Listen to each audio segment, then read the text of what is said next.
So far, we have discussed in all the chapters we have been doing up to here some major problems, and one of the major problems was the definition of the self. Self or ego. What is the inner motive? What is the force? What is the awareness that creates the possibility of being here? Consciousness. So one of the first definition or classifications or items we have on this is whether we have self or whether we have an ego, which is like a relationship. So we move on that discussion a little bit, seeing I mentioned, and my take on the self is like an empty vessel, very similar to the idea of the void that Lao Tse has in the Tao Te Ching. So that that is gonna be feel but reality, but is observing, and it has some kind of a structure, but I haven't even able or thinking in defining it. I rather keep it this way for a while. And then we have behaviorism. After the discovery of psychoanalysis and psychotherapy. And so we have behaviorism, but behaviorism believes and works pretty efficiently with the behavior of people. So behaviorist psychologists or therapists redo 100 times, 1,000 times, or many times behavior and action here and there in order to create a change in the way of perception and also in the way of acting out or behaving.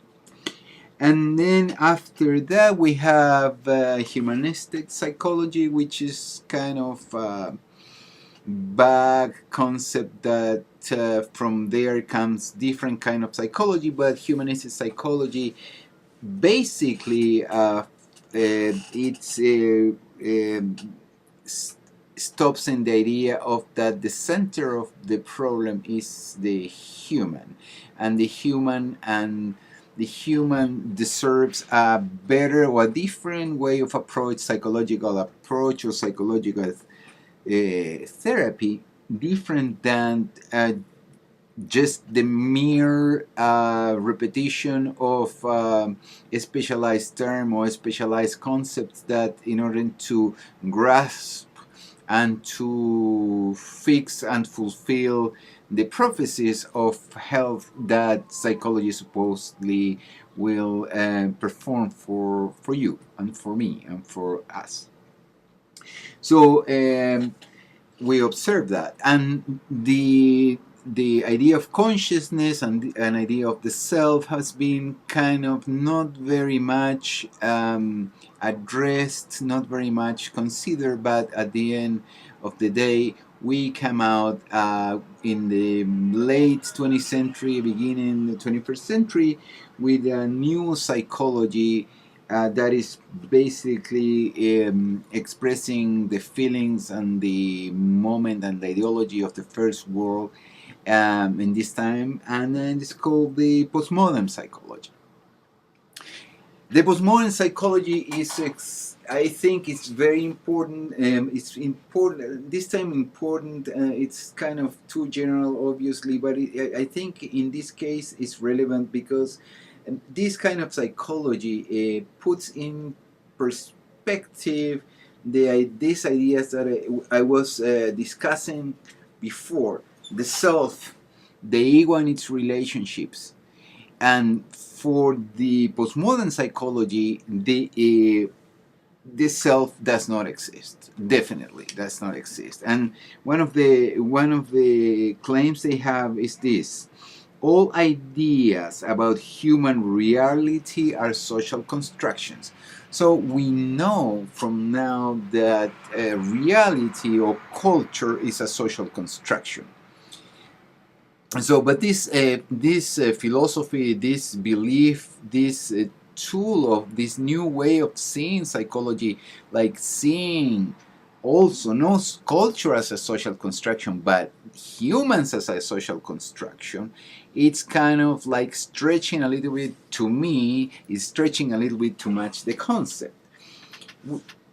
So, it's true that our reality as humans, as social beings, our reality has been built and constructed through mythology and through different elements of perception, which we have analyzed already, for example, with the idea of Barney and propaganda and public relations and advertising and all those elements that the modern humans and first, especially in the first world, were exposed so heavily in the 20th century. So, but the idea that humans do not have uh, something that inherent to them, or in other words, that there is no such thing as human nature, is a little bit like fashionable. I mean, we can analyze the philosophy of Derrida or Deleuze and Guattari or Lyotard or Michel Foucault. We can analyze the change of the movement, the diachronic movement from modernity in the 50s, 60s to this so-called postmodernity in the late 20th century and beginning of the 21st century. And but this is philosophy. So how come reality can be changed by philosophy just like that? So that means that reality, it is a construction, but also if we see how we are perceiving reality with the tools that this culture, the mainstream culture, modern culture, it's been implementing or coming out with, realizing it's a little bit forced and artificial. So, postmodern psychology, when denies human nature, is doing something very dangerous, because one of the claims that they have is that the soul doesn't exist. We can accept that the soul doesn't exist because the soul is a concept coming from the Middle Ages in the West. But it's a different thing to say that we have now many selves, but this concept of the self is not the concept of the self that equals the idea of kind of a prioristic, in terms of Kantian term, a prioristic like seat on the mind.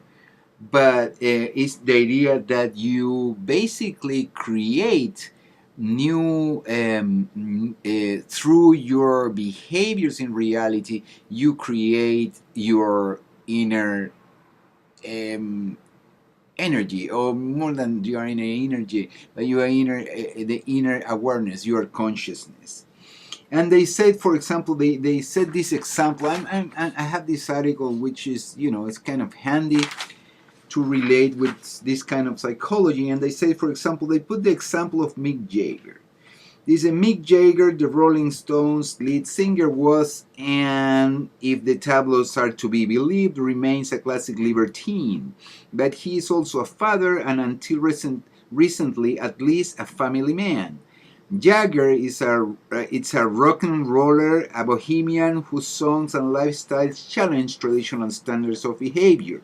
Yet the travels in upper-class British circles hobnobbing with dukes and princesses. Jagger can be coarse and crude, yet he knows his non-fiction and his vintages. Which is the real Mick Jagger? His answer, all of the above. People find it very hard to accept that you can be all these things and almost the same at the same time. Jagger has complained. The thing is here, and I'm gonna finish what I'm saying. The thing is here very simple. the different personas that Mick Jagger can have in reality, that's always happened. You know, people have many roles. It doesn't mean that you're a different person. It means that you act differently in different situations.